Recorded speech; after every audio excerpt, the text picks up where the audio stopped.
Live. Should get the email here in a moment. I'll find out in 30 seconds. Yeah. All right, my stream bitrate looks good. No dropped frames. And everything's recording, which is really the best news. Because, man, I had to do some fucking magic to get the audio out of the video last time.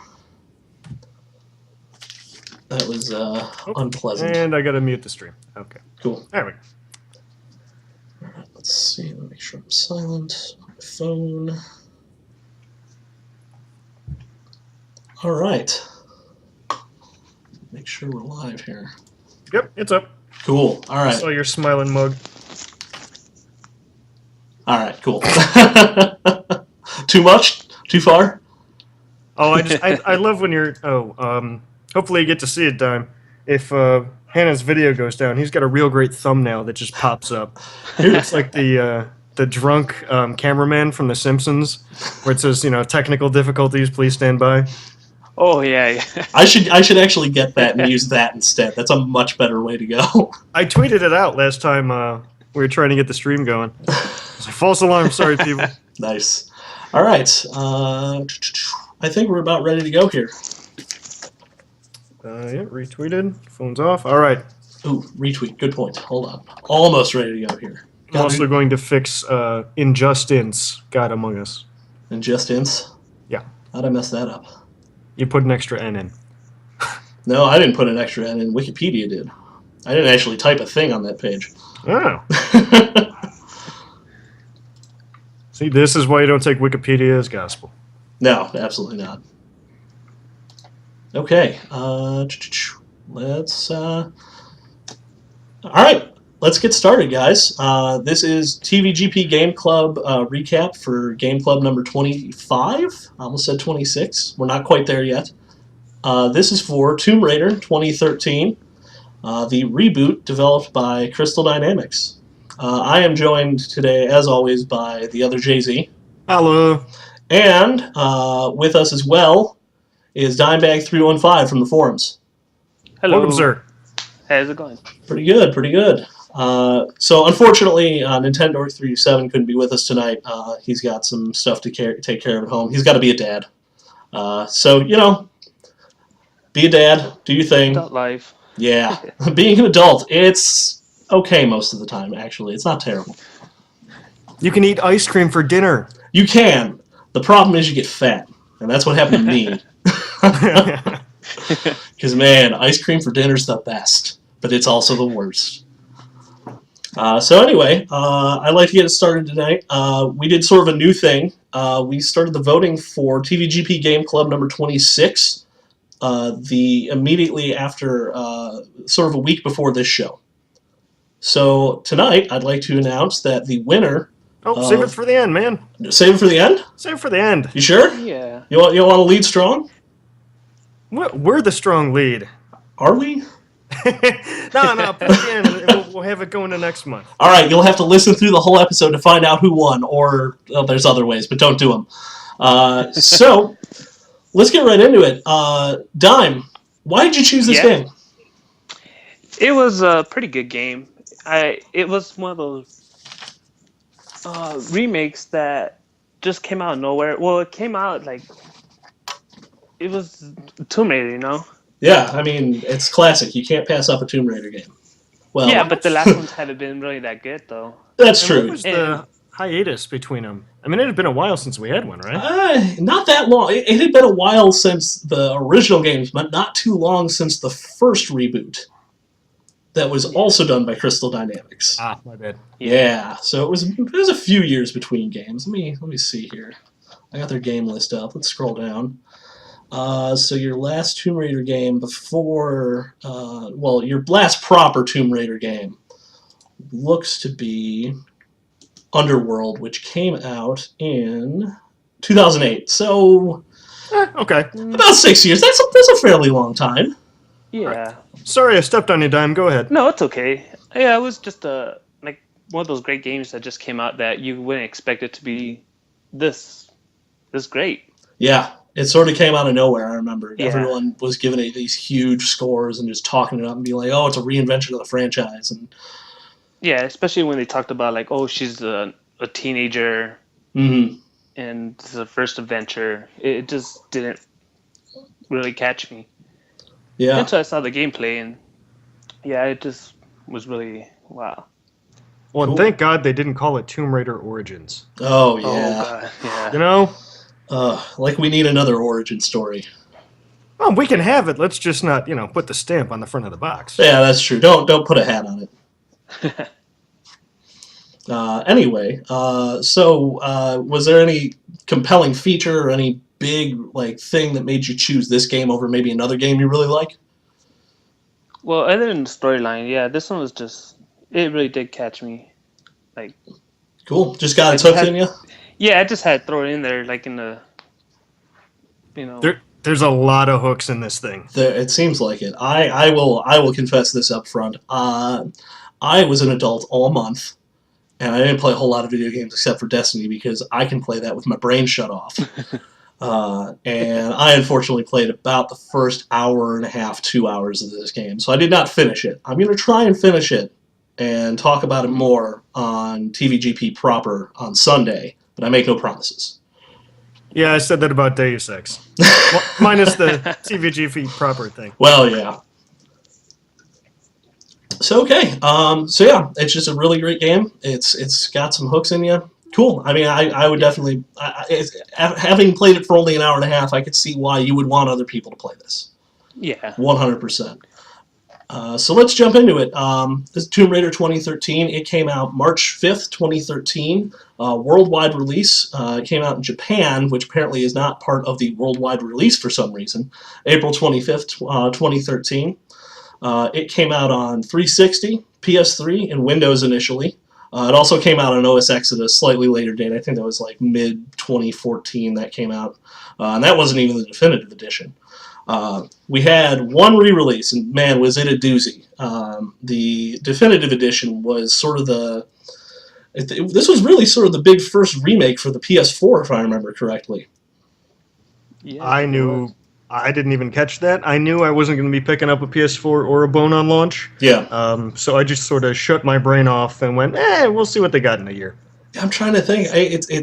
I can't remember any other big like re-releases because this came out real early in the PS4's life cycle. We're talking January 28th, 2014 in North America, January 31st, 2014 in the EU, and then February for PS4 in Japan, and then not until September for Xbox One in Japan, which sort of makes sense because there's about 3 people in Japan that actually own an Xbox One. Well, I mean, their apartments are so small. Where are you going to put that thing? Well, you live in it, like you live in the Xbox One. Oh, I thought you just have to Yeah. mount it on the roof. No, the MAC address becomes your actual home address. It's actually really efficient. Yeah, that's how they do that. I mean, it's a unique identifier. Forgive me, I've been like I said, I've been coding all day. Oh man, if we did show titles, that'd be the front runner. All right, I'm sorry. Go ahead. But the definitive edition came out with some rebuilt graphics, full 1080p resolution, 30 frames locked on 360, 60 frames locked on PS4, and all DLC was on disc. So this was literally the definitive edition. And honestly, I kind of like this term definitive. It's not Game of the Year, although it did win Game of the Year from like IGN and a couple of other places. Yeah, but you can't call it GOTY. I like saying GOTY. Yeah, but like there's certain games that came out with a Game of the Year edition that wasn't even like Game of the Month. I got them. Yeah, I don't know. You can't throw out a Game of the Year edition. I really like definitive edition as a term. I also like the No Quarters guys' Fodies. Fodies? Tilt a Fody.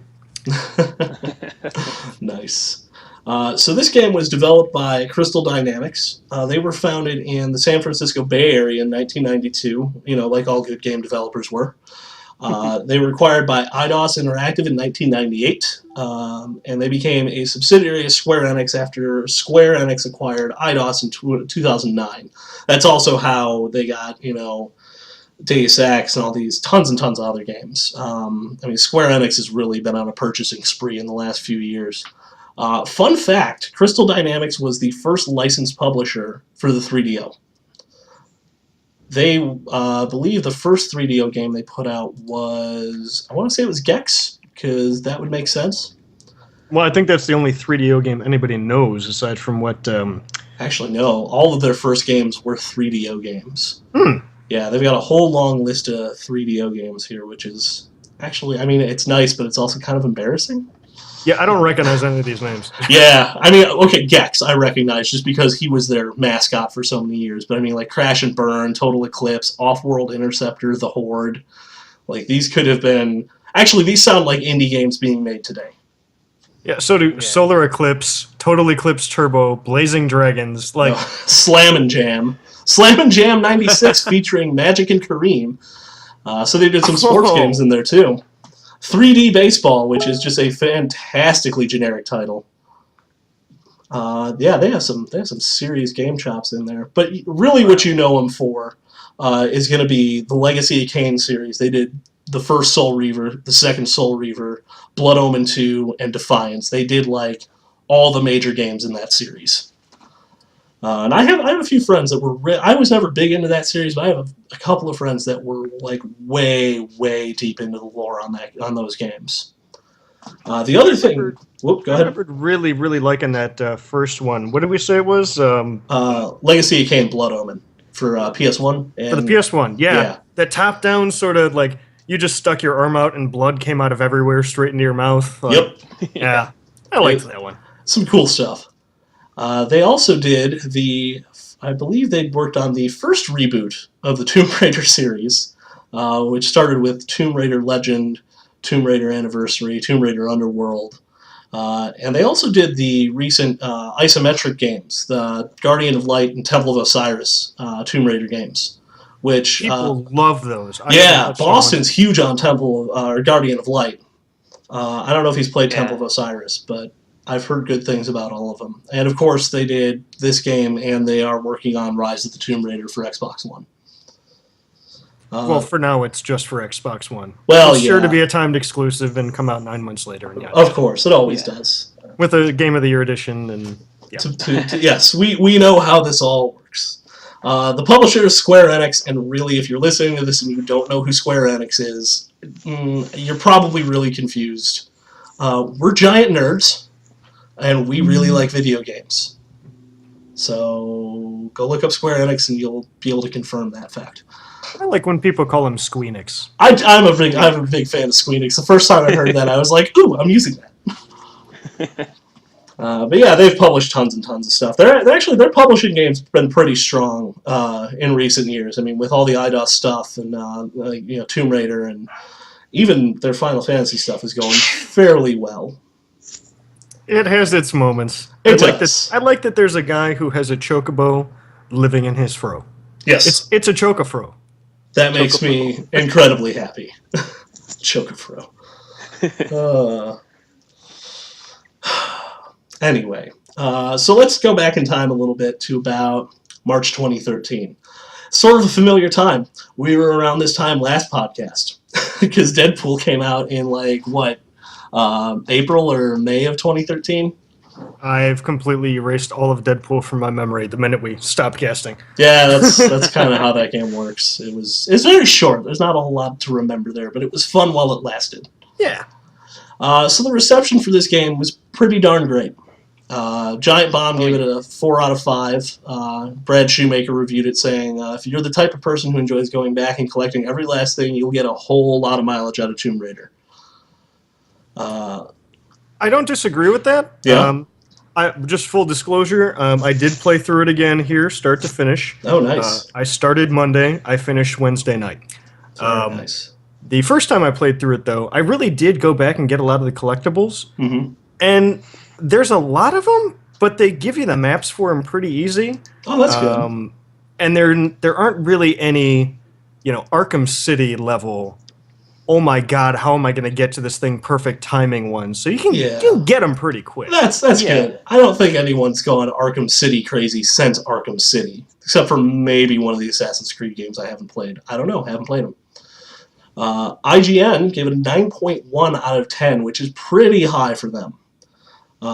Keys and McDonald said it is a superb action game that brings a new emotional dimension to one of gaming's most enduring icons. And how could you not pull that quote? Yeah, I don't disagree with that. I mean, you have Lara Croft, who has been, 20 years now. When did the first Tomb Raider come out? 95, 96?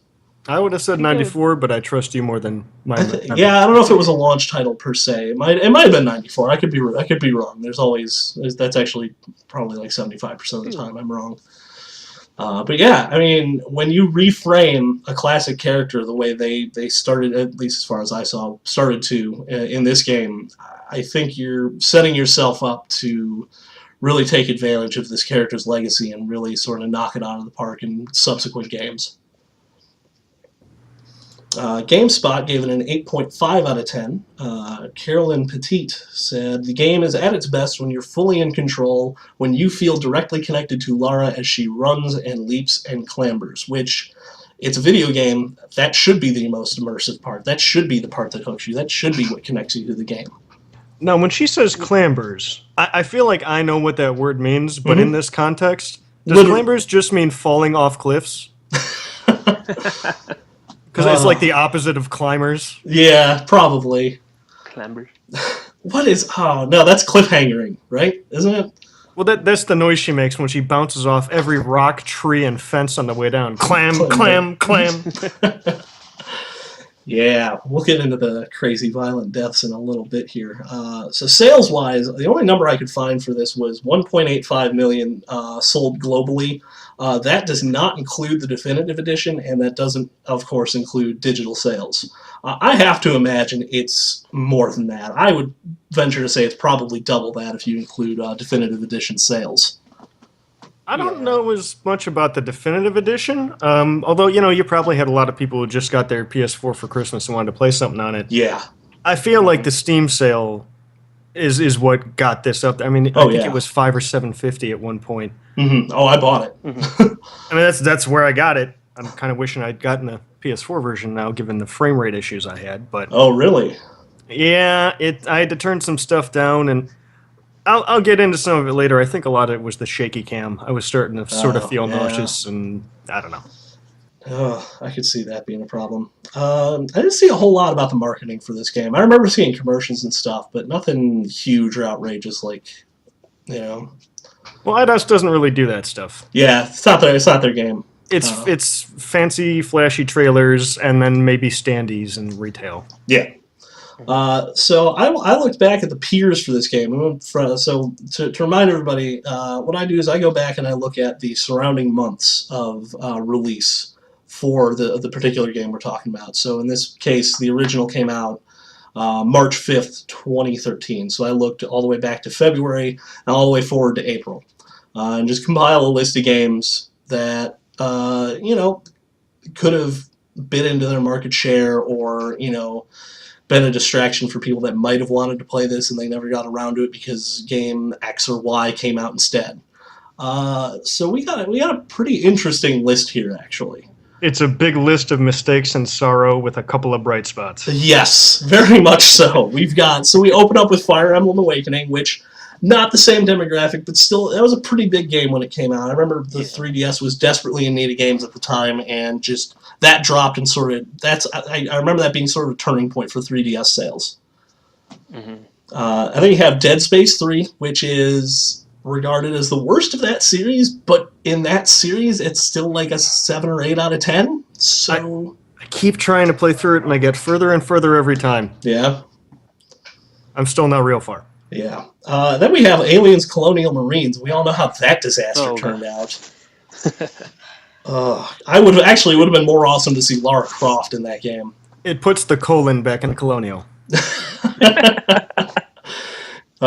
Gross. Persona 4 Arena came out. Not bad, but not a huge numbers mover, and definitely not the same demographic for Tomb Raider. Crisis 3, Do people... I mean, that's basically a gear check for your rig. Does anybody really like those games? Knob seemed to enjoy 2. Yeah? Yeah, I think he actually came around on 3 eventually, too. You had the game I picked up instead of this, Metal Gear Rising: Revengeance. Because, of course, I picked that up instead of this. It's goofy as hell. I'm working my way through it here and there when I don't know, I've had too many on a Saturday night or something. I'm going to get slashy, but yeah, that one's not up my alley. Yeah, It's very stylistically fun. I'll give it that. it's very much a platinum game. Are you referring to Raiden's hair? No, the developer, Platinum Games. Yeah, I know. I like being your straight man, man. It's good stuff. And then we have the unmitigated disaster that was Sim City. I forgot Colonial Marines and Sim City came out within a couple months of each other. Well, at least Sim City gave me Dead Space 3 for free. That's true, yeah. But it's like a twofer. Like, you know, you got to take the garbage out, and the girlfriend hands you another bag. It's like, oh. Then we got Gears of War Judgment, which, not great, but not terrible. I didn't even look at it. I was like, this guy on the cover only weighs like 240 pounds. This clearly isn't a Gears game. He's just going to float right off that planet. He doesn't have enough mass to keep him down. Yeah, his neck is skinnier than his head. What? That's not okay. What franchise is this? We've got Luigi's Mansion Dark Moon, again, turning point for 3DS. You know, Yeah. some people might have been ignoring this. Then we got Bioshock Infinite, the only other juggernaut in this sort of space at that time, and I could definitely see that gameplay style biting into some of Tomb Raider's sales. And then Guacamelee came out. I just wanted to list Guacamelee because that game's awesome. It's not my type of game. I do not like, and I hate to use the term, Metroidvanias. Yeah. I don't like them at all, which is weird because Tomb Raider, to some extent, I think shares some It shares some sort of DNA. features. Yeah, definitely. Still played it start to finish. Yeah, it's that good. Guacamelee, man. that is. Yeah. It's so I love the aesthetic and the art style. Just like, hey, let's make a Metroidvania that is based around luchadors and memes. And like on paper, that's just like, no, why would you make that? Yeah, this should be out on Newgrounds. Why are we publishing this? Yeah, but it turned out to be completely excellent, and Great color palette. Oh yeah, just stylistically gorgeous. And last but not least, Injustice: Gods Among Us. Yay! Which was a good game, but I don't know if that sold too well initially, to be honest with you. It did not, but it is my jam. I It is pretty still great. play the crap out of that. Yeah? I got it on the PC. I got it on the PS3. I bought it on PS4, or I got it on PS Plus. Yep. If I could get it on my phone. Oh wait, I do have it on my phone. Yeah, I love that game so much. Wow. It's pretty great. I'm not even a huge fan of fighting games, but man, that game's pretty ridiculous. Although I do prefer the new Mortal Kombat. That's a much longer discussion. Yes. Yes, it is. So I would say this game was top of the pile. I mean, it was second maybe to Bioshock Infinite, but like, there's nothing competing with Tomb Raider on this list. Not directly, at least. Yeah, I mean, personally for me, Injustice is definitely going to beat it. Yeah. But objectively, there's leaps and bounds ahead of everything else. Absolutely. So I mean, let's get into the main meat of this show, guys. We've got first hour takeaways. There was one thing I wanted to bring up just in sort of the game in general, because I'm sure nobody touched it. Yeah. I looked at the multiplayer. I didn't actually start a game or anything, but I just sort of looked at the features and stuff. And it gives you XP, you know, of course, for getting kills or winning matches or whatever. Yeah. But there are rewards. So, like, if you do something cool, like, you know, you get 5 kills in a match or, you know, you get a revenge kill or whatever, it gives you XP, it goes towards your profile, unlocks perks, great. Yeah. It also has setbacks. Oh, really? So, like, if you have a terrible match, like some guy just drills you within, I don't know, 3 or 4 seconds of you spawning, and then kills you 4 more times, you get bonus XP for, like, getting a bad beat. Oh, wow. So I thought that was a cool feature. That's pretty crazy. That's all I had. I didn't get into the multiplayer too much. Yeah, I didn't. I generally don't touch the multiplayer. It's not my bag. Did you try it at all, Dime? No, I didn't try it at all. Oh, okay. Well, I guess that's that for that then. First hour takeaways, we're going to start with our guest. Go ahead, sir. Yeah, go nuts. All right. This is my choice, Tomb Raider. It just really did catch me off guard because the past Tomb Raiders really haven't been that good. Mm-hmm. Especially the last few years. Yeah, the last few years have been a struggle for them. But Underworld was okay, I thought. It wasn't world-beating. It was all right. Nah, everything since Angel of Darkness on PS2 was the low point, and they've been climbing out of that hole ever since. I get it. Yeah. Yep. But yeah, this it's more like you were kind of right, Jay-Z, like a Metrovania kind of, but it was seem more Zelda-ish. Ooh, yeah. I can see some Zelda in there, especially with the opening mission there where you got to find the piece for your axe and crank open that gate. Yeah. Did you and get fire. any tombs done, Brian? I did not know. You literally you open a giant golden chest and it does everything short of Zelda music. Same shot from inside the chest showing Awesome. Lara's face. Yeah. Awesome. I think that was like the highlight of the game. I really did enjoy the puzzle. Yeah. The puzzle was another thing that was, of course, a Tomb Raider Well, yeah, part I of the mean, game. Tomb Raider and Resident Evil are well known for their puzzles, and Tomb Raider always did it a little bit better, I think. Mm-hmm. Was a little less obtuse. It was a little more organic. It was a little more like, hey, you see that thing? You got to get a thing to open it. It wasn't like, hey, you see that thing? Yeah, you have no idea how to open it until you get 3 glass beads. Go find chess pieces. And a cup. Yeah, and then you got to shoot dice 3 times. Yeah, it's So anything really jump out first hour for you, Doug? Well, the intro when she first like kills somebody, you can see like she's kind of emotional about it. yeah, without And then- question. Yeah. She's sort of mumbling to herself, like, okay. Yeah, that was Yeah. good. Mm-hmm. Yeah, I think that kind of showed more of her, like the character side of her. Because Well, like the she's other time, 19 or 20. yeah, she's 20. Yeah, Oh, that's crazy. because other times in the game as well, like you could hear her struggling against like other like guys trying to kill her. That's an understatement from what I understand. Yeah. Yeah, I'll maybe or maybe not get into some of All that. right. No, but yeah, it's like a pretty good. Cool. All right, Jay-Z. Well, let's see. I got a bunch here. Cool. First things first, I played on PC. What did you guys play on? PS4 Definitive Edition. Do you? Xbox One. Nice. Okay. So you guys probably had a much better visual experience than I did since my rig's getting a little older. But what's cool about the PC is it has a benchmark feature. Oh, nice. I love when games do that. I love them. I just love them. Because it's usually a really cool scene in the game that might happen right away, might happen later in the game, but it takes place in a level of the game, and they just run every particle effect they can think of. Yeah. My average frame rate was 43. So, That's right. It's not terrible, though. You're at least above 30. I had to lower some settings and stuff, too. Mm. So anyway, that aside, that opening cutscene, man, CGI in this is just gorgeous. I didn't realize this when I got through that opening cutscene. I didn't realize I was in control because this transition was so smooth back to gameplay. Oh yeah.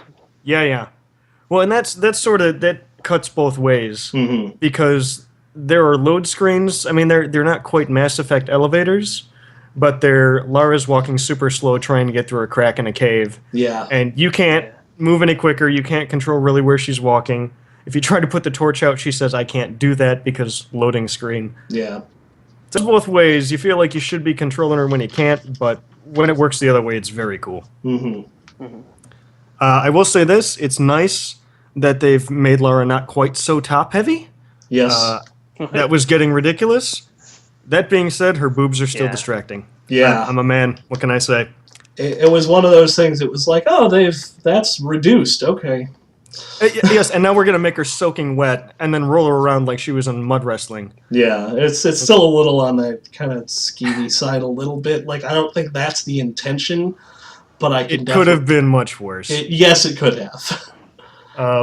So, basically, in the opening cutscene, she's on a boat with a bunch of students and filmmakers. They're trying to find this hidden sort of... I don't even know. I guess I wasn't paying enough attention. They're trying to find this hidden ancient civilization, which is East Asian, probably Japanese. Yeah. So they're on this big... I'm sorry, it's not a boat, because the Scotsman Corexer, it's a ship. Which I love. That whole scene, let me find my notes here. I believe my exact note was accents. Accents everywhere. Well, and if you turn, I'm sure you had the subtitles on. Oh, right, yeah. The text was about this big, but I did have the subtitles on. On PC, they were much bigger. That's good. Every character has their own color for subtitles. Oh, nice. I don't think yeah. they did that on PS4. I could be wrong, though. I guess I couldn't tell you. I'd have to go back and check. But it was cool. I don't know that it really helped, but it sort of gave everyone kind of a, I don't know, Power Rangers feel, maybe? I don't know. Okay, yeah. But anyway, she's on this ship with all these people, and it looks like the old Burger King Kids Club, because they have one of every nationality, of every gender, like right down the line. Oh, they didn't have that's the handicap guy. Apparently, in the early '90s, it was cool to call a kid in a wheelchair Wheels. Yes, it was, and totally socially acceptable for some reason. Yeah. But anyway, she's basically in what amounts to a dorm room on this ship because she is 20 years old and she's kind of, sort of an intern with this archaeological expedition. And then the ship crashes. Something happens. There's a storm. Ship breaks in half. And everyone gets off the boat. Well, gets off the boat. Everyone becomes separated but kind of together, except Laura's by herself. Of course. And she finally catches up to him. You know, she washes up on the beach, totally just, like, dazed, because she's a student. Yeah. And then, out of frame, some dude just knocks her out. Yeah. And she wakes up with her feet, like, tied. She's tied upside down in a cavern.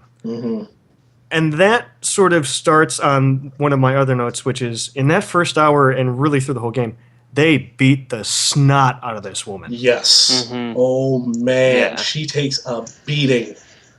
First 5 minutes, ship crashes, almost drowns, gets punched out, wakes up, you know, like tied up hostage. Yep. And the way you get out of it... it... In a bag. Let's put that there. She's in a bag. Oh, yeah, she's in the bag.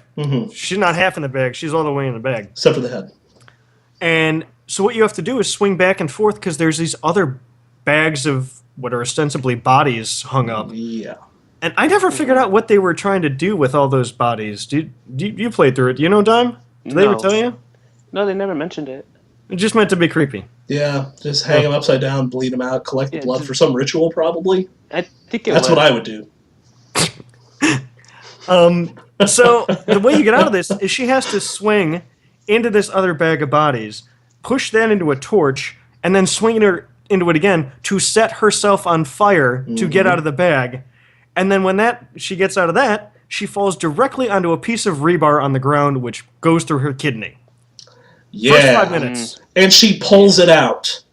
Oh, I knew exactly what was going to happen. And it still made me cringe and go, oh. You leave it in. Pro tip, if you get stabbed all the way through and you're not stuck on it, leave it in. It's an accessory now. It's an accessory now. It's probably going to keep you alive until you can get help. Yeah, that was like my first comment. I was like, no, leave it in. No. Well, you might get tetanus. You might get tetanus, but I'd rather tetanus and all of my blood, or most of my blood, than no tetanus and none of my blood. Well, no, she's just getting the tetanus out. You just let the blood leak out, and the tetanus goes with it. Oh, yeah, and then you jam it right back in, right? Yeah. Okay, no, I get you. Rub some dirt on it. Yeah. But, you know, talking about how Laura's kind of trying to... Ooh, I called her Laura. It's Lara. Lara. Keeps kind of talking herself, because she's really shaken up. Because the second after she tries to get out of this cave, one of these crazy pirate, rapist, murderer guys from the island... tries to grab her and do what I assume they want you to infer there. Yeah. And she almost gets crushed to death by a rock. Giant boulder. In my case, get crushed to death by a rock several times. Yeah. Pinned right under the rib cage. That was where it started to go a little sideways for me in my first hour. I was like, oh, insta-kill QTEs? Oh, no bueno. Yes, you're absolutely right. But the nice part about it is, because I died the first time to that thing too, the QTEs are the same every time. Yes, that is nice. It is not random buttons from what I've seen. I played it on easy, and it was always triangle, so I'm always like, triangle! Well, and the context stays the same. Mm-hmm. So, like, B is going to be a... I'm sorry, I played on Xbox. So, B is going to be a dodge. X is going to make you... I forget, actually, but triangle/Y is your punch this thing. Yeah. So, in general, if, it's sort of... what's coming up, it's probably going to be triangle. Yeah. So, at least they give you a chance. Yeah, I honestly didn't play long enough to pass full judgment on that. Just something I noticed in my first hour. So yeah, sure, kind of psyching herself up to get through this. And her character really changes over the course of the game, which everyone else has talked to death, but she basically goes from, real mousy book chick to stone cold serial killer, destroyer of men. Nice. So that was that. We'll probably touch more on that. We really need to find another way to signify explosives in games besides red barrels. Yeah. Be nice. There's these big 55-gallon drums of gasoline, and you shoot them with an arrow and they explode. Like, for one thing, gas doesn't explode. And I know, video games, whatever, but come on, guys, we can do something here. Yeah. I would like to see more boxes of TNT lying around, just covered in nitroglycerin because they've been sitting there forever. Sure, okay. And, put a big red stripe on the side that says, do not touch ever. Yeah, dinamite. Dinamite. It's French. Sure. The video camera thing is sort of kind of starting to be real played out as a form of exposition, I think. Because she finds their camcorder that they had on the boat. Yeah. And then she's watching that, and it's flashbacks, and it's like, okay. At least it's not just random flashbacks. Like, at least they tried to frame it. Well, they did frame it. They framed it in a camcorder that was shooting in 1080i. I'm so glad you noticed that, too, because I literally wrote down 1080i. Come on. Uh-huh. Well, but there was lines in the footage. I don't know if maybe that's what they were trying to tag up on. Maybe. Who knows?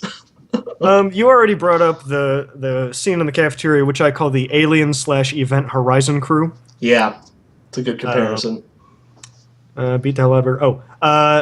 One of the first things you do when you get the bow is you go up in a tree to get the bow, and then, of course, fall out of the tree and hurt yourself again. Yes. Yeah. And the first thing you do is you have to go hunting, and because she's hungry. I think she was up all night, out just crying in the rain. So I killed 2 deer and a rabbit, and it goes to the cutscene, and there's like this steak-sized piece of meat on a spit. And I flashed back to Oregon Trail, where she's like got 400 pounds of deer and like 2 rabbits, and like just toss the deer over her shoulder and bring the rabbit back. Yeah. I really like that almost everything in the game gives experience. Yes. Because I know everyone hates RPG elements in games that aren't RPGs, but I love them. Yeah. And I thought the upgrade system in this was really good. Did you get down that at all, Hannah? I did like my first upgrade. I didn't do a whole lot. Like I said, I played maybe an hour and a half of this. Like my first hour impressions are literally all I have. What route did you prioritize, Dime? Punchy, utility, or stealthy? I did more. Which one did I upgrade? I think it was a bow. I upgraded first. Yeah. Yeah, I think I have a note somewhere in here that at one point Lara literally is using the bow as a crutch, and I was like, "You and me both, sister." That thing it's the best thing in the game. It really is. That was the year of the bow, right? It was. Yeah, Crisis even had a bow that year. Yeah. So you get a radio at some point. You find one, and you get a hold of Whitman, who's sort of the academic sort of kind of leader. There's the military leader guy who I forget his name, and then there's sort of the research leader guy, and you get a hold of him. Yeah. Or maybe the military dude. And Lara's first thing that she says is, "Please come get me." Yeah. Like that's her character at the beginning of the game. Mm-hmm. It was Conrad was his name, because he went straight up DJ Dory from Finding Nemo and just told her to keep moving, keep her radio on. Yeah. I did play with headphones for a good portion. I learned my lesson from you, Hannah. Oh, nice. Which is, wow, it's the way it's meant to be played. It's really weird when you play a game with headphones and you start hearing stuff you've never heard in the game before. Oh, and these are just junky little $17 Sony Walgreens headphone. It was awesome. Yeah. and then sort of the end of my first hour stuff is you get to Lara's first murder, and it's meant to be which sounds like a kid's book, doesn't it? Yeah. It would have like this guy jumps out at you from bushes or behind a rock, or he's coming after you or something, and she scrambles to get this gun, and you're supposed to turn around, and then he gets close enough, and the cutscene is she shoots him like under the neck. Yeah. Mm-hmm. Except I was quick enough to where I got a couple of shots off before he got to me, and they both went into his manberries. Ooh. So it became a real, like, it was almost funny. Like, she double tapped him before she double tapped him. And I was like, I shouldn't. That could have been a much more poignant moment, but I just made it funny by shooting this dude in the nads. But that was sort of the first hour stuff. I hope I didn't stomp on what you got too much, Hannah. Let's see. So this is basically my live tweet of my first hour here. It's about a page and a half. No, 2.5 pages. I got front and back on the first one. All right. So the game started real quick. I like that. You have your cutscene. You have your sort of you jump in. I think they call it in media res. You're literally jumping to the other side of a sinking ship, and I'm like, is that the best place to go? Well, they make good on it at the end. Okay, that's because good. they do another one like that, Mm-hmm. and I forget who they do it with, but he catches her. Oh, good. Yeah. So I was like, it was just my thought process on that was like, but that side's also sinking. And like 45 feet away. Yeah. And you're jumping from below the ledge. Yeah. I'm not surprised she fell. It was me neither. I was like, you're going to fall. That's how this game starts. You fall down. The intro cinematic felt very much like it was just the trailer slapped in to the intro. Don't care. It was awesome. I'm saying that's a great thing. It was amazing. Like, that's how a trailer should be. Like, I was all ready to be like, I'm going to go pre-order this. It very much reminded me of the BioShock opening, stranded in water, nowhere else to go, but you don't have to get yourself to shore, which was a nice touch. Really? Well, you have to get yourself to shore, but barely. I mean, like, it's not like BioShock where you can literally die in the water. Oh, by the way, you can totally die in the water. Anywhere else that there's water, because like anything in this game, it's pretty much a one-shot kill. Anything that's not an enemy is probably a one-shot kill. Yeah. I fell in the water. There's a place where you have to sort of, later in the game, have to kind of do island hopping on these weird rocky crags that are giant pillars sticking out of it. Great set pieces. Nice. But I missed a jump, and I wasn't that high up. And I missed a jump, and I was like, okay, well, I'll fall in the water and swim back. Smash cut to when she falls into the water, the camera's actually in the water watching her fall in. It's nothing but rock spikes. Oh. Like, even the water is not safe. That's brutal. But, wow. At least they didn't GTA or Sonic it, though, and just go, nah, she's allergic to water. Yeah. I really liked and I'm going to call it this because I don't have a better word for it, it's detective vision. The pulse sort of, yeah. Yeah. The pulse that went out from you, her survival instincts. Yes. I like that you can just turn it on and leave it on if you're standing still. I love that. That is such a good way to treat that mechanic. No bars, no anything. If you're standing still and you can concentrate, turn it on and you can just look around. That's awesome. Once you start moving, it sort of fades out. Yes. Which seems like it's sort of like your penalty for moving, but really it's meant to be like, if you're running around with this mode on, it's going to be a distraction. So really it's in your best interest for this thing to turn off when you move. Exactly. And what's even better is if you use it while you're moving, it sort of goes for about maybe half a second and then fades out, so you can flash it as you're running down hallways and stuff. Yeah, it's implemented so well. It's so much better than like I think it even did it better than The Last of Us did. Because you know how I feel about The Last of Us. Well, yeah, the game's great, but you're wrong. But that's all right. Yeah, whatever. Enjoy your Daredevil zombie game. Hey, you just described a great zombie game.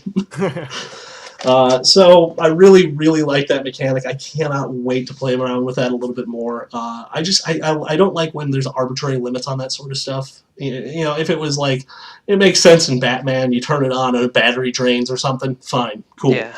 But in certain places it just sort of doesn't fit, and I'm glad they went that route with it. Well, you get upgrades for it. Yeah, Yeah. You can I'm upgrade excited it to about show more stuff, and yeah, it's cool. When she's running through that tomb, after you escape and do all that stuff, you get into that one room before you do the boulder crush thing. Her first line in that room is a very whispered, "He heard me," followed by like 5 or 6 glasses breaking. And it's like, oh, he heard you? Be louder. Oh, he heard me. I thought you said he hurt me. No, he and I was heard like, me. Wait, huh? No, he heard me, and then she just breaks like 12 bottles. Yeah, she real dumb at the beginning of that game.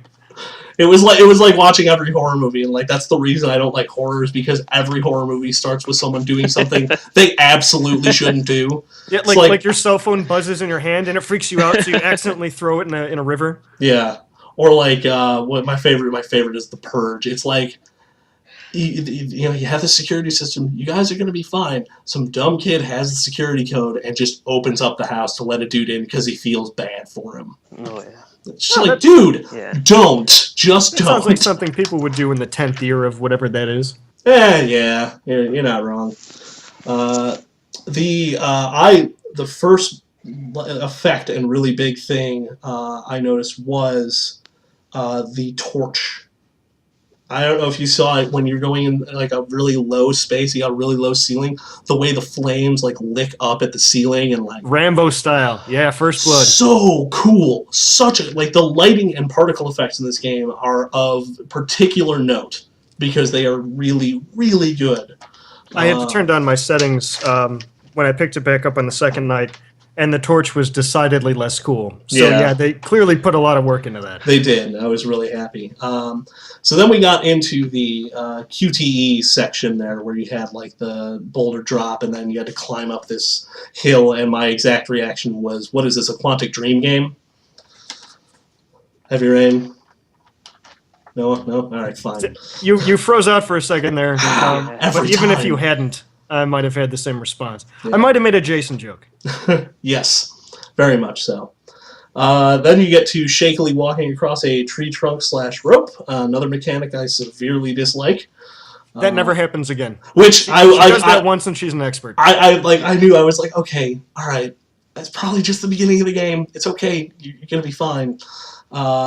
And just as soon as I got outside and they put you in front of that sunset and you've got that lens flare with the rainbow, the lighting is so good. That's the benchmark. Yeah, that's what they use. It's a slow pan and 360 around her. It's so good looking. I really can't I played the definitive edition on PS4, and I cannot stress enough how good this game looks. Did it have all the hair effects and stuff? Everyone was making a huge deal about her hair. I wasn't really looking at the hair. I was more concentrated on not dying and like the cool looking torch. Okay. Yeah, it wasn't not my first thing, but I bet I'll take a look next time. I bet it's awesome. Well, there's Tress Effects. I don't know if it's a PC only thing. Mm-hmm. They call it Tress Effects, and it's supposed to be like this legendary hair animation. I couldn't run it with 3 computers tied together for what I have, but. So when she started climbing up the crashed plane, I had to write down what I wanted to call this game at that exact moment. Lara Croft is Nathan Drake in Tomb Raider 2013, Uncharted 4. Hold on, let me find my version of that. I wrote down Lara Croft's origin story. That's certainly uncharted territory. We really do need a soundboard for this podcast. It's appropriate. I have one sound for later. That's all the production we get. Yeah. Before I realized that the camera was going to be the framing device for the entire flashback to the story, I reacted very strongly to her picking that up. I was like, really? You're going to grab the camera? Aren't there a million other things you could probably grab? But narratively, it makes sense. She wouldn't know what to grab. That would probably be her first instinct. Go, okay, this is a lot of research and memories on here. I want to get this. So I was like, okay. I don't remember how she got the camera. She came across just scattered supplies, and there was a radio and the camera, and it looked like there was some maybe bags over there and maybe some other stuff. I could be wrong. And then when she finally got to a safe, dry place and built herself a fire, I was so glad I wasn't the one that had to light that last match. That's too much pressure, man. It's such a trope It's the the last match in the box and the wood's wet and all that. I don't care. It gets me every time. Yeah. You're always happy when it lights up, too. Well, because what if that doesn't work? She's wearing a tank top and an undershirt. Yeah. It's been pouring rain for 3 hours, and she's sleeping under a rock. Like, there's your hypothermia. It's just running right through your kidney wound, like a little just rivulet. Yeah. Oh, gross. So we have 1080i, come on, accents everywhere. And then we get Lara Croft Deer Hunter. And there was a missed opportunity for a great, I thought they spelled bad on the outside joke, but I won't hold that against them.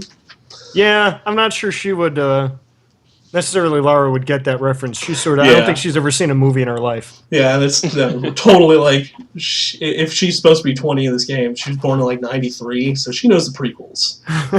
I thought they smelled bad on the outside. Like, no, it doesn't work. Yeah, really, no. I like the survival. Yeah, I talked about the survival vision. And then just her general reaction to opening the giant door and just sort of walking in and going, well, I guess I'll raid this tomb. Yeah. There's a point later in the game where she's like, oh, I hate tombs. And it's like, wow. Then we have one of the other things I noticed was you're inside of an ostensibly a wooden building, and your path is blocked by just a whole lot of piled up wood. I'm sure burning that down won't have any unintended consequences at all. That was... There is nothing on this island that will not crumble at a moment's notice, blow up, or burn when it has no right to. Yes. But I just got a kick out of just you're literally a wooden door frame is blocked by a bunch of wood, and you light it on fire. I'm like, are we gonna? Okay, we're not gonna. It's just gonna go. Okay, it's just gonna go out. Cool. All right. Well, that's an okay mechanic. She'll be fine. She lit herself on fire like 20 minutes earlier. She did. She is fine. Walked it off. She is the mother of dragons. It's okay. She actually did stop, drop, and roll. It was onto a piece of rebar. It was, but it worked. I mean, she did what you do. Yeah. And I, having not played or finished the rest of the game, Matthias is a bad guy. Whoever he is. Oh. He's the creepy old dude that is with your... The guy with the robes? Yeah. Yeah. Yeah, you're right. Yeah, he's a bad guy. There's something shady going on this island. And your research dude, he's in on it. Well, you nailed that one, too. Yeah. Cool. That's all for my first hour. I'm real happy about that. But overall, I mean, all your impressions are really great. Like the bow is phenomenal. I agree with everything you guys said. Did you get any guns? I did not. No, I literally have the bow, and that's it. The sound design on the guns. Good, it's the best I've ever heard. Really? Yeah. Like, Counter-Strike would want to aspire to have guns that sound this good. That's a bold statement, sir. Well, you know what? It's helped by the fact that Counter-Strike is in very sort of compact areas. Yeah. And these are vast expanses, like with nice mountains, so you get that awesome nice echo. Yeah. My dad used to take me shooting, clay pigeons when I was younger. Mm-hmm. And the shotgun noise is exactly like I remember it. They had to have gone and just to a range and just recorded it because it's dead on. Yeah, that's awesome. All right, I think that covers our first hour, literally and figuratively. So let's keep it moving forward here with what did you like for the rest of the game? Don, you want to open it up? I would say the puzzles. Yeah? Any particular ones stick out? Not the puzzles in the main game, but it was like you find tombs, like little tombs that just take like 5 minutes to find the treasure.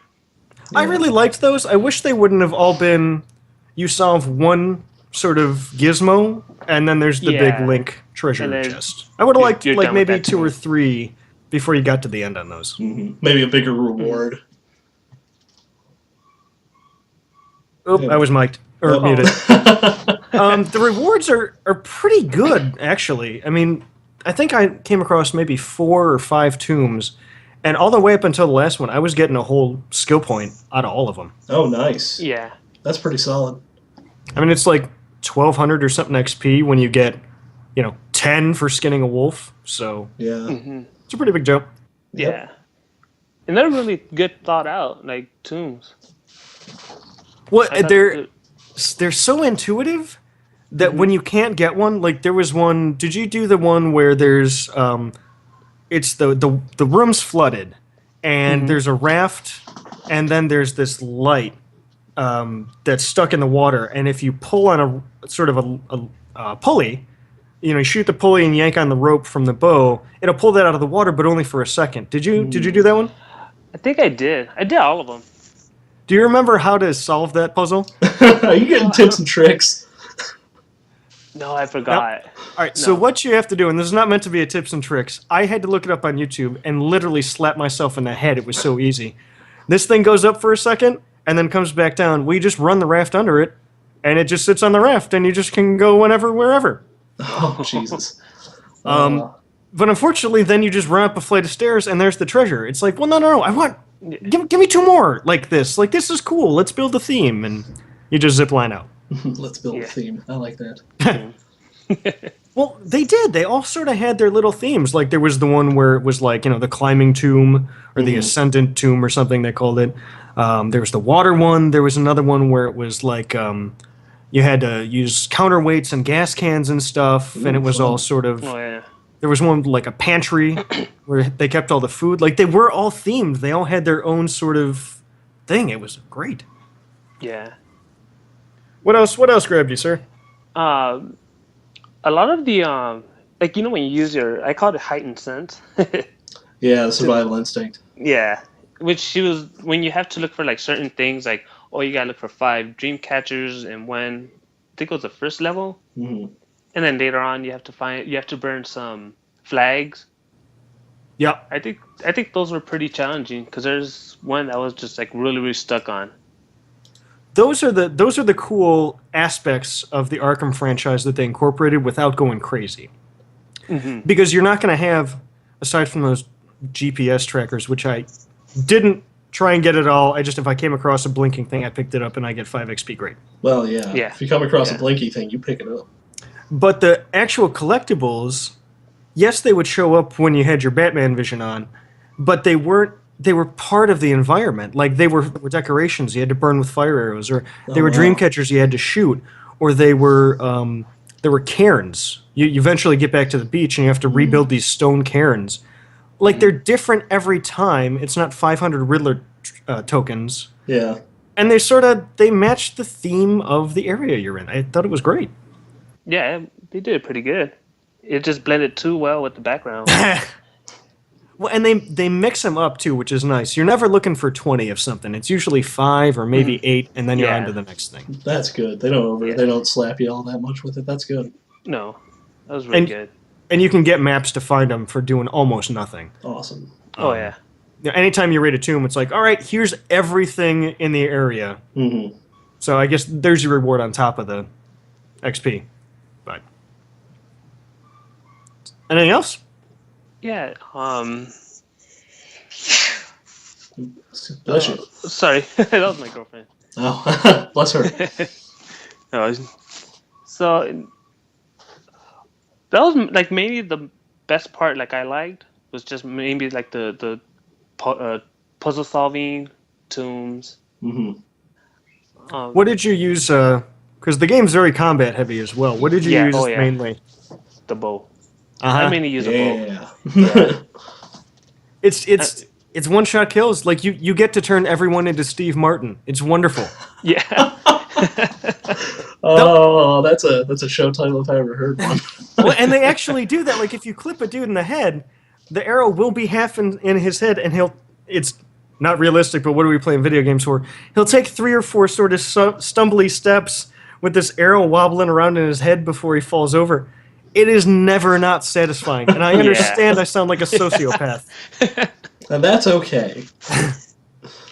Yeah. The other thing I really like were, like, when the wolves will come out of the bushes and you have like a split second to shoot them before they gnaw your face off. Yeah. I think that was a good touch. It's sort of a QTE that's not a QTE because you have to aim. Yeah. Like, it slows them down, and you get that awesome shot of the wolf flying out of the bush, and it's just like, nope, here's one in the neck. It reminded me of the way MGS5 Ground Zeroes handles the alerts. I will take the word for it. So when you get an alert in MGS5, it literally you get like a shine, like a light in a direction of where they saw you from, and you have like only a split second to like turn, raise your gun, and take them out before they call. So Solid Snake literally has the shining. Yeah, sort of. He has the shinin. He has the shinin. What, do you want to get sued? Anything else going to be done? Yeah, that's it. That was like one of my favorite. Well, the storyline, of course. Yeah. You liked the story, huh? Yeah. He said disagreeingly. I'm not disagreeing. It has its beats. It just seems pretty rote to me. Well, aside from the character development of Lara, everyone else is sort of a throwaway kind of, well, Burger King kid. Burger King kid. I love that. Oh man, that's gonna be good. That's showing up on Sunday, I think. We'll see if we can get Boston to make that the picture when it shows up in the feed. There you go. I like that. All right, Jay-Z, what about you? What'd you like about the rest of the game? So you're tapping out here, huh? Okay. Yeah, dude. This is beyond the pale for me. It's all you guys from here on out. I am just a facilitator. You get caught in a bear trap. I got there. They beat the snot out of this woman. We're still in like first hour and a half. But so my response was like, how many bears are on this island that no one can get off of ever? And then not Sam. Sam's the Asian chick. The black woman who's with you walks up and gets you out of the bear trap by shooting it. Yeah. Like it's like the anti-Fallout 3. Like, how strong is this pistol that you opened a bear trap with it? Like, give me that gun. I want that one. Here, take the bow. You know what? Take the walkie-talkie and this camcorder. Just give me the gun. I'm getting out of here. I talked about the sounds. Talked about Steve Martining again. How much of the incidental animations did you notice? So, like, if you're walking along a real tight ledge, she'll sort of put her arm up and steady herself as she moves against the wall, or when she's moving through a crack, when it's loading screen, she'll sort of nudge stuff and kind of grunt and... Thought they did a really great job at that. Oh, and if you're running past a pickup, like at full speed, she'll turn her head to look at it. Ooh. It's not 100%, but more often than not, if she's turning her head behind her, there's usually something that you just walked by. Yeah. Yeah. When you sit at campfires, it is not Dark Souls, but campfires are your save points. Yeah. The first time you sit down at one, she sort of it's like she's writing in a journal. And she's sort of narrating the story to herself as though she's recording it for posterity. It was really... I never listened to the whole thing because I was trying to burn through this in 3 days. But I thought it was a real nice touch, the way they did it. Because it was sort of subdued, with the background music sort of going over it. It was real good. It's a real way. I mean, that's what an archaeologist would do, I'd imagine. Someone who studies this sort of stuff would want to document that thing happening to them. Oh, and she's got nobody to talk to. Yeah. She's just sitting by the campfire, like, yeah. At one point, you go into some caverns, and Dime, you're going to know what I'm talking about here. Do you remember falling in a literal river of blood? Oh, yeah. Yeah. Super metal. That is super metal. But my first question was, like, how many guys are on this island? Because there are nothing but skulls and bodies everywhere you go. And it's like the Dragon Triangle, California. Like, people show up, but they can't ever leave. But there aren't that many boats that are showing up. Yeah. Because you kill 350 guys, and that sort of thins out the entire army. Where did the tens of thousands of other bodies, or the number of people to make a literal river of blood come from? I don't know. It was cool. Yeah. They did another model for it to where Lara's covered in blood. Oh. And then right out after that, you get into these, they call them geothermal caverns, but I decided they should be called hemothermal. Blood heat. Yeah. And everything blows up later. Well, yeah. You know, gas. Well, blood is explosive. Oh, it's the tetanus. The tetanus gives off methane. For sure. There's a point where, surprise, surprise, in a Metroid-style-ish game, you lose all your guns. Oh, boy. which is actually fine. It's short and whatever. Oh, okay, But that's good. there's a campfire in the meantime, and even if you have scrap, or salvage, which is what you use to upgrade your weapons, which you can pull out of wolves for some reason. I Well, guess they eat some weird stuff, man. Iron Wolf. Terrible. But even if you have enough salvage to get the next upgrade for your weapon, you can't upgrade it because you don't have it. Oh, that's kind of cool. Yeah. You don't need to at that point. It was cool. All right. And then the last thing that I noticed, which I almost spilled the beans on when you called him for exactly what he is. By the end of the game, it's basically every hetero white dude is dead, which is fine. I mean, it's probably time for hetero white guys to take a step back in a game for once. Absolutely. We're There's done. plenty. Yeah. But I feel like they were a little on the nose with it, that the guy who betrays you is named Whitman. Because that's one step away from Don't Trust Whitey. Yeah, it really is. But that's good. I mean, come on, that's good life advice. I don't trust Whitey. Oh, never trust Whitey. No. So that was kind of all my stuff through the rest of it that I liked. And you know what? I joke about this being they killed all the white dudes. Like, they were subtle about it. Everyone, with the exception of the one guy, wasn't a caricature. Yeah. There's a fat guy who likes to eat. Imagine that. That's his entire character. He likes eating. You guys, shut up! I want to have some of this Hassenpfeffer. But I do joke about it. But I really think, for as imperfect as it was, by still making Lara super sexy, and the fact that her eyeliner and lipstick never wash off, they really were kind of subtle about making people powerful without going, look, guys, we got a girl in this one. It wasn't Bayonetta crazy. Yeah. It was there, but it was subtle. Lara gets to be a hero and save the girl. And I'm gonna spoil my could have been better thing. Her saving Sam. She yells out Sam more than Frodo did in the entire Lord of the Rings. Sam, Sam, Sam, and same accent. Is it almost as bad as Jasoning? You can't do it on command. Well, okay. But she probably yells Sam. If it's 50 times if it's one. It's not a super long game. That's like a 3 Sams per hour. 3 SPH. Nice. So that's my rest of the nice stuff I have to say. Cool. All right, Dime. What could have been better with this game? Any improvements you would have made? Any changes you would have made? Any directions you would have gone instead? Maybe the death scenes were a little too much, kinda. That's what I hear. I didn't see a whole lot of them. In what regard? I mean, they were over the top, but how do you figure? Which one? I was stuck on one where you're going down the river, like you're trying to dodge like all those these death branches. scenes. Yes. Yeah. Yeah, where you get in the neck. Yeah. Oh, jeez. Yeah, I'll bet you can find it on YouTube, like the Dead Space 2 montage. Yeah, so I did actually, back when this game first came out, I did watch a supercut of all the deaths like people found. Some of them are like Resident Evil level. Oh yeah. Oh, worse. Worse. There's a section where you're going down a river, and of course, every piece of fencing or whatever covered in rusty spikes. And if you don't time it right, most of them you won't bounce off. You'll just get a spike through the bottom of your chin up to the top of your head. Oh. After that, you fall into a plane or something, or a cockpit of an old World War II plane, manage to strap on a parachute right before the glass cracks, because of course. But then you go right into another one, except now you're dodging tree branches.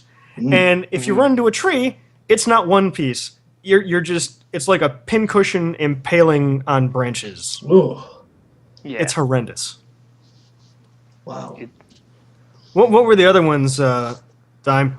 What were some other real bad ones? Oh god. Let's see. Some of them weren't too bad. Like when she got thrown off the bridge, they didn't really show they just show her hitting the rock. Oh, I didn't see that one. No. Yeah, some guy just chugs her off the bridge. Oh. I was trying to call you out. I was saying I didn't die there. Oh. Just playing. I'm just playing. No, I think that was the most memorable one. I think it was that river scene. I was like, wow. Yeah. Especially because it catches you off guard. You Yeah. do not expect that to happen the first time you screw up going down that river. Yeah. Because it's basically, it's a slide. It's effectively a slide, and you just have to dodge back and forth. Yeah. And you figure you might bounce off something, but nope. She just bleeds out into the water. Wow. Yep. Gross. Maybe I don't know if I should spoil the ending. Yes. Oh, yeah, we're you absolutely totally spoiler should. all you want. Yeah, it's my fault I didn't play it. You can spoil it all you want. I probably won't even remember, frankly. Like, I don't know, it was kind of cheesy. No, well, not cheesy, but like funny at the same time. Mm-hmm. How she ends up getting the 2 guns. See, I love that. Nice. That's a nice little reference back. Yeah, Well, it was. Yeah, she shows up and there's Mr. Hoodface. I think I called him. I'm sorry, Dr. Hoodface. Dr. Hoodface. Gotcha. That's another great title. He goes to shoot you and whatever, and it's this whole game. Oh man, she grabs his gun and now she double pistol. Boom, boom, boom, boom, boom from behind the camera. Same shot as the original Tomb Raider, sort of over the not shoulder, sort of over the spine, kind of thing. Nice. Yeah. Awesome shot. That's cool. I can't wait to see that. It's a quick time event. You will see it because you won't play it. Yeah. I was pissed. I don't know. I like that they tied it all together, but I definitely can see why you could see it being hokey. Yeah. It's a little on the nose. Yeah, but other than that, it was really good. Nice. I thought it was.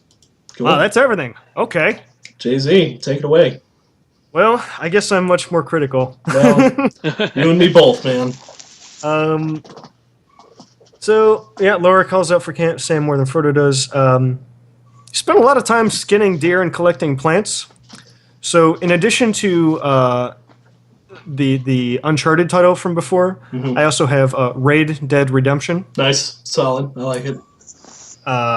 They do a lot of that, and I turned it off in the interest of, well, partly because I hated it, but also to get it to run better.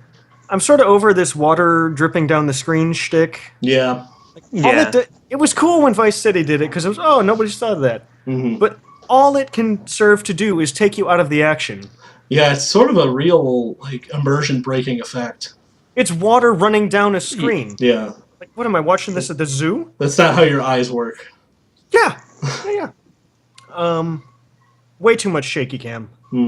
I wish there was a way you could turn that off. Yeah. It was Blair Witch, beginning to end. Cutscenes, gameplay, all of it. Blair Witch. That had to go. Or at least turn it down by 78%. It's oddly specific. My notes say, an alcoholic Scotsman. There's a new one. Yeah. And he literally dies by falling off a wagon. That's awesome. I exaggerate. It's not a wagon. It's more of like a gondola sort of thing. More of a cart. Yeah. Well, yeah. I'm probably stretching it, but I thought it was too poetic to not say that. That's pretty good. Every cave, because of course there are old World War II installations here, and you get to them, and something shady is going on, and yada yada. Of course. Every cave, statue, and installation on the island blows up from a slight breeze. The steam pipes you come across, still totally fine. They're great. It's been 70 years. They're fine. Yeah. I hate to say it, but man, German engineering. Yeah, she's bombing around the island in a bug. Apparently, so you find a screwdriver at some point, and it's really just the game's way of saying, okay, you found another thing that unlocks new places to go. Because there's this mechanic that you can't get past, like Guacamelee or Symphony of the Night or anything. Yes. One of them is, at the beginning of the game, when you have to burn down the dwelling you're in to get out of it, you have this torch, and you have to light the torch on a nearby fire source. They didn't want to put torches up all over the game. It would have got silly. So they give you this piece of flint, and so I guess she runs the axe against the flint, and then that's the fire? But it's a screwdriver? Weird. Made out of flint, maybe? So I don't know how I'm holding the torch to light it, holding Teeth. the axe, and then holding the screwdriver. Yeah, she just Rambos it. Yeah. This is me being super picky. It is always 5:43 on Lara's watch. Dude, her watch broke. Leave it be. No, man, that's one of those good to 85 meters watches. She didn't got a change the yellow band battery. on it. She didn't. I don't know. Who knows? They're solar powered. Oh, Storm Queen. Okay, I'll give you that. I just figured, it was always like, tea time for her or something. Yeah, Maybe probably. Who go knows? for a pint. One of the things that bugs me is it's really cool, like when you have the bow equipped and you're not actively using it, she'll hang it over her shoulder and it'll become part of the model. It'll bounce around with her. Oh, yeah. Shotgun, pistol, assault rifle that you get a grenade launcher for later. Same thing. I just wish that all her gear, the rest of her gear didn't disappear when you switch to the one weapon. Because she Joe Bluths all her other weapons away. Or rather, she Joe Bluths one out. And she's like, oh, that's how she starts the torches. She's like, but where did the lighter fluid come from? That's what she does. It's an illusion. A trick is something. Oh, I'm not finishing it. Good idea. Did you get to the grapple rocks, Hannah? Probably not. Grapple rocks? No, I It's- don't think so. Special colored rocks that you can use. Nope. You can grapple up them and climb up them with the axe. Yeah. They're real hard to Yeah. spot without detective vision. Do you agree, Dime? Yeah, I agree. I hooked into a lot of nothing and missed a lot of stuff I should have hooked into. Nice. Later, they do the tried and true, well, you have to backtrack to get back to where you're going for plot device. So we're going to make you go through all these levels again. Let's turn off the sun and see if they notice. Now it's nighttime. You know what's funny about that? More than likely, once I get to it, I won't notice. That trick totally works on me. I don't know, man. I think you will. Yeah, we'll see. They have you run down the same path. Oh, okay, in the same direction. Yeah. Oh, okay. I'll probably pick up on it then. What's cool about it, if you're into the collecting stuff like I was the first time, is now you probably have more tools to go around to get all the goodies that you couldn't get to before. That makes sense. Yeah, it's a good reason to backtrack. If there's still stuff you have to get and you're going to send me back for plot device, at least point out that I can get some extras. Yeah. Yeah, I mean, they had fast travel for that, but you know what? It's sort of meant to be sort of a dovetail-y way to get you to do that. Yeah. Not the word I was looking for, but... and then the last one is... I said it already, but the line is... note is, fat guy wants everyone to stop arguing so he can eat. Her. I mean, yeah, it's real easy to digest when everyone's quiet. I'm just saying. Well, big fat Samoan guy, you know? Oh, he's Samoan too? Come on. Huh? Oh, yeah. Yeah, and he's built like, I don't know, a linebacker in the NFL. Yeah. So, I guess I had a little more beef than you did, Dime. Did you have any great lines or moments that you loved that you haven't brought up yet? No, I think the Sam one was pretty funny. The Sam one. Sam. Which one? There was a couple of Sam ones. Which one? Oh, her yelling for Sam. Yeah, she was just yelling. That's all she did. Pretty. Yeah. I'll bet her last name is MacGuffin. I know she's Japanese, but I'll bet she's got an Irish dad. I'll bet she's Samantha MacGuffin. So nothing else. Okay, I had a couple. Tech nerd guy, who I never bothered to get the name of because he showed up for about 5 minutes and then blew himself up to save Lara. Well, He calls her LC at some point, which he says it quick enough that it sounds like Elsie. I was like, that's nice. It was before or after. Oh, Roth. Was it Roth? The badass Roth. military guy who's like sort of her father figure kind of thing. She had to give someone up earlier in the game. Like she had to decide not to save them so that someone else could live or she could get out or something. I forget. It was 3 days ago. I can't be expected to remember that. But he's talking to her about sacrifice, and he's trying to kind of give her a pep talk over the walkie-talkies because she's breaking down. And she's screaming at him, I know about sacrifice. And he goes, no, you know about loss. Sacrifice is a choice you make. Loss is a choice made for you. And it was like, that's a solid line. I did not expect something of that caliber to come out of here. That's awesome. There's a part where you go to save all your friends. Do you remember, Dime, when they're all in the cage? Yeah. They're all in that plane that they sort of caged up? Yeah. Well, Lara at this point is a total badass. And she solves all her problems by setting them on fire, blowing them up, or shooting guns until nothing else moves. So she comes across her friends, and they're being guarded by like 3 guys. Mm-hmm. And they're hanging in this plane body that's turned into a prison, 14, 15 feet in the air. And so, of course, you do your sort of quasi-stealthy stuff. There are stealth kills, but it's not real a heavy mechanic. And you kill the 3 guards, and then it goes to cutscene, and everyone's like, yeah, Lara, get us out of here. And I out loud said, well, I'll find a way to get you out of that cage, friends, but I've got to be honest, I solved most of my cage-related problems with explosions, so you may want to grab onto something. She immediately said almost the exact same thing. Nice. And then you blow them into a wall to get them out of this place. Awesome. So the Roth dude that was trying to give you a pep talk, he dies, he sacrifices himself for you, of course. Father figure, that's what you do. And then they're having their funeral for him, and they have him on a pyre, like a literal Darth Vader, pile of sticks, body laid out, facing the same way, same camera angle. And then in the very next scene, he's talking to her, like she's hearing his voice in her head. And I was like, really? We're just going all in on Anakin Skywalker here, huh? He's using the Force to talk to her. Hayden Christensen's going to be edited in 20 years. Yeah, well, that's the definitive edition. Roth was the guy that dropped Lara, or missed catching her in the opening cutscene. But he's the one that catches her the second time. Oh, nice. And I thought to myself, he saves Lara the same way I do. Like, he lets her die once, but he'll get it on the second QTE because it's the same buttons. I hate tunes, but... and then the last thing that I'm not sure if this is a good line or a great moment, but I couldn't quite put it anywhere else. So there's all these artifacts that you come across. They're either, I don't know, like carvings or decorative wallets, quasi things. And they do that thing where you inspect it and you find a secret spot on it and reveals more information. Yeah.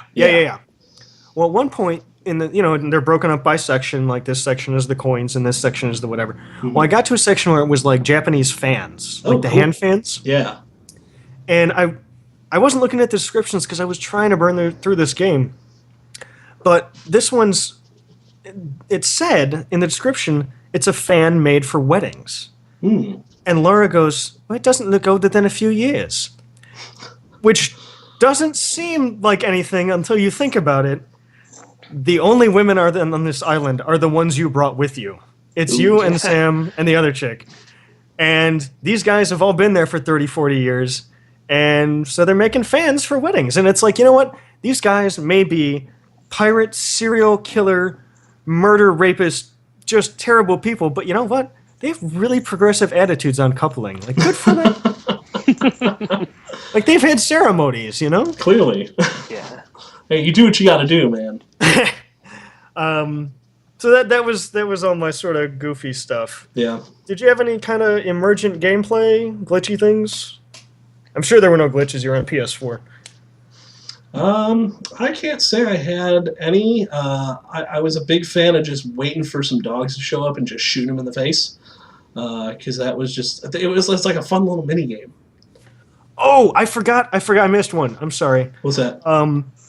At one point, when you're going back through that first level where all the wolves come across you or try and kill you, you find 7 or 8 of them all caged up. Oh. And they're stacked on top of each other, and they're all just barking. And I was like, all right, I think I know how to handle this. I played Bloodborne. Yeah, right? Grenade launcher. Boom.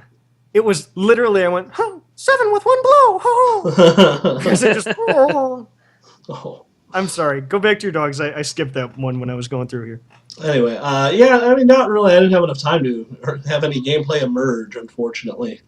But I did like the section I did right before opening up that tomb with the you have to get some salvage and upgrade your your pickaxe or whatever it is, and crank that thing open. I liked wandering around that area and just sort of looking around and finding stuff. I'm really looking forward to doing more of that, actually. Really fun levels. Mhm. Yeah, that's the closest I got to emergent gameplay, I think. What you doing? And, Anything Um, especially goofy happen just because the game forgot how to game? no, I don't think anything happened. I was playing on the one, so Okay. yeah, Okay. I didn't see anything. But if for Hannah, like maybe you should do those tombs first to find, like it gives you the map to find everything Yeah, in that area. yeah, it's exciting. I'm looking forward to that. I like the tombs. Yeah, that's excellent advice. It sounds kind of like what they did in Assassin's Creed 2, where you had like the monuments you could go into, and it was like a puzzle that you had to solve to get like some big treasure or something. I'm looking forward to that. I've always loved that sort of stuff. Hmm. Yeah, It is exactly that. Yeah. it helps out a lot. I had a little bit of emergent gameplay. Mhm. I put an arrow into a dude's eye socket as he Ooh. was flying down a zip line. Please tell me you oh no, you're on PC. You wouldn't have like a one button. Probably you would have had already been recording it. Yeah, I did Bummer. like a Neo at the end of the first Matrix after he blows out of Agent Smith and just sort of like just flexing, just every muscle tense, like that was the best thing I've ever done. And I'm not sure how I feel about that. Like, what does that say about me? Lots of things. Don't care. Cool. And then the last thing, it was I did fall through the world because you have to. Because of course you fell through the world. That's Yep. yeah. It's But just that sort of thing.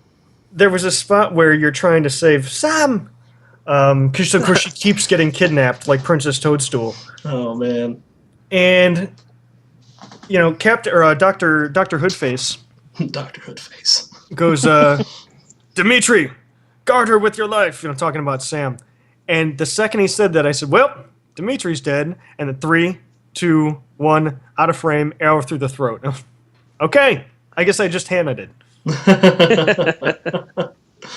Nice. So that I guess that's everything we had aside from the ways to die, which I figure I'll put in the end here. Yeah, I mean that's pretty much it. Let's hit up the ways you died. I want to hear some of these. Okay. Crushed by a rock while escaping a rapist. Okay. 2 times. Oh yeah. I got spotted by said womb raiders. I took an arrow to the knee Good God. and then one to the neck. Oh, I was stabbed in the lungs by pirates because I got too greedy. that'll happen. The loading screen's advice was basically, maybe don't get shot so much. Solid You'll live advice.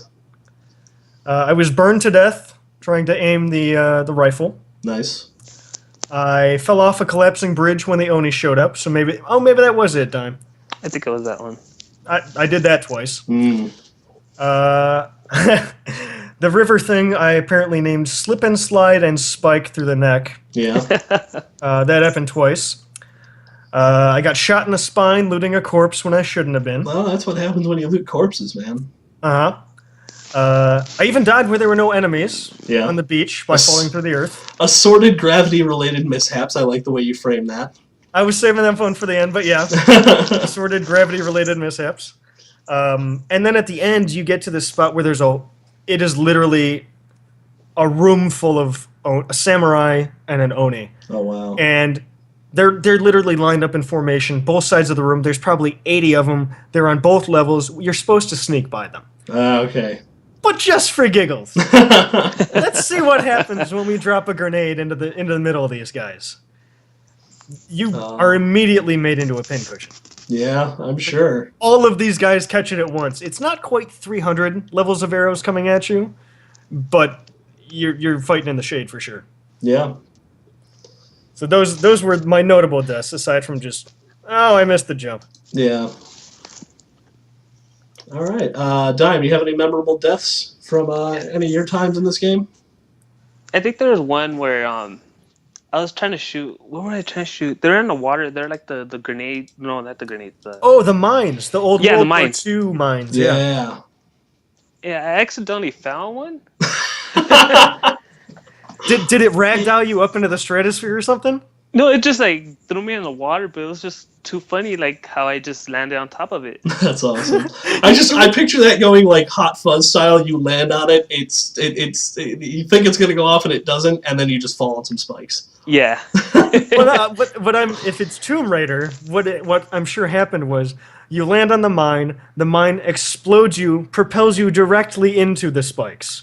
Yeah, there you go. That are on the ceiling. Right. Yeah. Well, they're outside. Well, there's still probably spikes up somewhere. It will find a ceiling. Yes, the clouds will start to rain spikes that you will then be impaled upon. Oh, for sure. All right. I think that's about it for this recap, gentlemen. Dime, thanks for joining us, man. It was a real pleasure having you. Thank you, guys. Thanks for coming on. Thanks for putting the game up. I'm glad I got a chance to play it again. Yeah, I'm glad I have a reason to play it. I'm gonna try so hard. I got some time this weekend. I'm gonna get downstairs. I'm gonna play me some Tomb Raider as long as I don't load up Destiny first. I wouldn't promise nothing. I'd put a sawbuck on that. Yeah, yeah. I don't doubt it. Depends on what's already in the system, to be honest. So yeah, you got anything you want to plug? YouTube channel, Twitter, anything? No, I don't have any. Cool. YouTube or that. Nope. All right, Jay-Z? YouTube has been largely dormant lately, so I'm going to start plugging it again once I actually get back to it. Cool. Other Jay-Z, J, letter J-Z-E-E on Twitter, and also on player.me. Oh. M-E. Which is sort of a gaming it's kind of a Twitter ripoff. Okay. But it's free, and I think it's free. If you Love want an that invite, now. let me know. I think you get dozens. And it's sort of gaming related. It's sort of like a subreddit of gaming for Twitter. If I could get more meta with that description. Yeah. So I'm also the other Jay-Z on there. If anyone's on. All right, send me an invite. Okay. I want to make sure that Hannah isn't taken. I wouldn't worry. Oh no, I just took it. How much is it worth to you? So those are mine. Yeah. Where are you at, the Hannah? I am sort of everywhere. Mostly on Twitter, though. Anything I do gets filtered out to Twitter eventually. So you can find me on Twitter at the Hannah. You can also watch some other great E1M1 shows on this here channel. You can catch the Picking Up the Pixels podcast, RPG Love, the first Saturday of every month on this channel here. You can also catch the main show, TVGP, every Sunday around 3:30 Central. It depends on what time we get around to actually starting the stream. But yeah, that's pretty much it. Oh, hold up. I actually found I can give out a code that will let people join player.me. Oh, yeah? It's the other Jay-Z. Oh, nice. And I just posted a link in chat. If anyone wants to see it. Cool. So. All right, let's load this up. Am I claimed? Let's see what happens. Oh, yeah. I am now on player.me as the Hannah. First Rodan. Indeed. All right. And we've got one last moment of truth piece of business here. We have to announce TVGP Game Club number 26. And so it was a really close vote. We had up for vote was Vampire the Masquerade Bloodlines, Just Cause 2, and Legacy of Kain Soul Reaver. So we had some vampires and some coup d'etats, which is pretty awesome. And a little bit of both. And a little bit of both with Vampire the Masquerade and with Soul Reaver, really.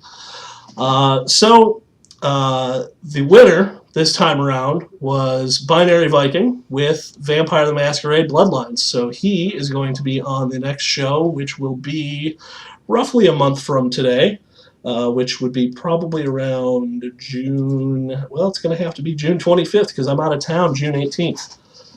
When you're busy on the 28th. Yes, I am busy on the 28th.